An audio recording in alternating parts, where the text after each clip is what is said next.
mais qu'il n'y a pas de crise politique en RDC. Chris Mukendi parle de manœuvres de la MOCA et du FCC qui veulent à tout prix obtenir la convocation d'un dialogue politique pour le partage de postes.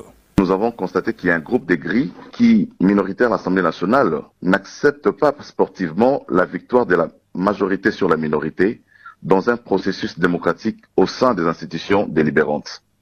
Vous allez vous rappeler que lorsqu'il a s'agi de voter la loi portant fonctionnement et organisation de la CENI, plus de 350 députés à l'Assemblée nationale et 95 sénateurs ont voté pour cette loi. Nous sommes en face d'une minorité qui veut imposer son veto. Alors je me pose la question sur quel type de démocratie nous nous sommes inscrits, nous, la République démocratique du Congo. Depuis l'installation de l'Assemblée nationale en janvier 2019, le président du parti politique Nouvel Élan, qui est un élu de Kikwit, n'a participé à aucune plénière à l'Assemblée nationale. Pendant 3 ans, il perçoit émoluments et autres avantages octroyés aux députés nationaux sans que ces derniers ne puissent siéger. Alors nous pensons qu'il est temps pour que cette farce politique cesse.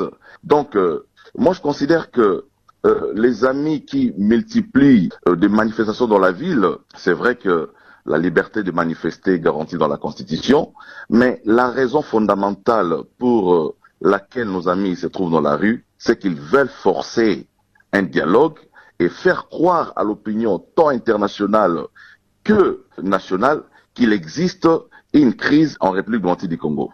La vérité, c'est que la crise n'existe que dans leur tête, tout simplement pour forcer la porte du dialogue afin d'obtenir ce que les Congolais savent déjà. Je rappelle qu'en 2018, lorsque nous sommes allés aux élections, Félix Tshisekedi était seul face au FCC et face à la MOCA. Donc aujourd'hui, la même configuration refait surface. Il n'y a rien de nouveau dans cette coalition qui en réalité n'est qu'une coalition des aigris. Le FCC n'était pas pour faire de l'opposition. C'est Tshisekedi qui a imposé au FCC l'opposition. Chris Mukendi, je rappelle qu'il est cadre de l'AFDCA de Modeste Bati Lukwebo.